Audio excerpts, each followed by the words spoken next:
Samahan niyo po akong gumawa ng full fondant cake na EMF ang gamit kong fondant dito. So, hello mga kapo-cakes and mga kaputoy, hello mga langging, kung ano man ang gusto nyong itawag sa inyo, i-comment nyo lang dyan sa comment section.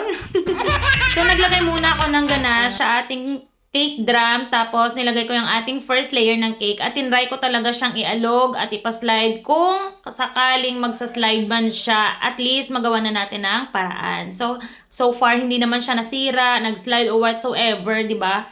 And after nga niyan, ay nilagyan ko na ng chocolate mousse filling, pero bago ko nilagay sa gitna, ay nilagyan ko muna ng chocolate ganache yung gilid na yan na part para hindi siya mag-slide if ever man maglagay na tayo ng second layer ng ating cake. And ang second layer ng ating filling ay chocolate ganache na yan na puro. So guys, hindi ko alam kung ganito din ba yung way nyo ng pag-filling. Pero ito yung pinapakita ko talaga lahat-lahat na para naman hindi kayo magtanong-tanong pa kung paano ako mag-stock ng full fondant ko. Galit yarn. Tapos, kung nakikita nyo, pinipress ko. Kasi gusto ko lahat malabas ng air pockets ng ating cake. Ito yung ating ganache. Water ganache lang yung gamit ko, guys. Tubig yung hinalo ko sa ating chocolate. Dark chocolate na Sivona yung brand na gamit ko. Kasi ito yung available sa amin dito. And sa nakikita nyo, napaka-messy talaga pag chocolate yung kino-cover sa cake. Hindi lang naman hindi lang naman ako ang ganito mag-cover ng chocolate ganache sa ating mga cake, kasi so far sa nakikita ko mga baker ganito din, messy talaga pag chocolate. Pero tinatry ko talaga na hindi ko mahawakan yung chocolate kasi nalalagkitan ako, guys. And after natin ma-coat ng first coating, ay pinalamig ko muna siya sa room temp lang. Nilagay ko lang dyan sa lamesa. Tapos nung tumigas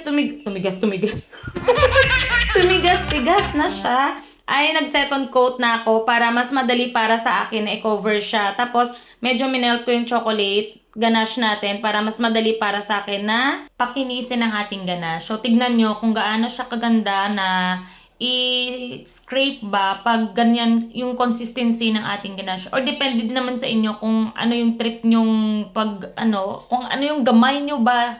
Yun yung sundin nyo kasi iba-iba talaga tayo ng paggagawa ng ating mga or pag-process ng ating mga fondant or pag-ganache, di ba? So, ayan, sa sobrang excited ko nga, hindi ko nga napindot yung on ng aking video sa pagko-cover ng aking fondant. Anyway, dito na tayo. Nag-airbrush lang ako dito ng Royal Blue na liquid food liquid food color.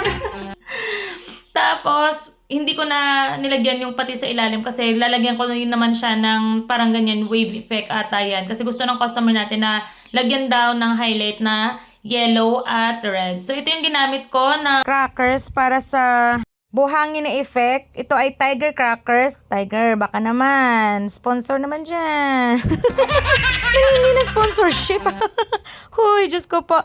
Kasi, ito yung pinili ko kasi masarap talaga siya. Hindi siya maalat tulad ng Skyflakes at Fita. Pero, masarap at maganda yung quality naman. So, dito, naglalagay na tayo ng fondant topper din na happy birthday lang. Tapos, yung mga printable topper pala ay si customer ang nag-provide. And syempre, nagpapasalamat din ako kasi mahirap talaga mag-cut out ng mga printable topper. Time consuming talaga siya, guys. At ito na ang final look ng ating cake. O, diba?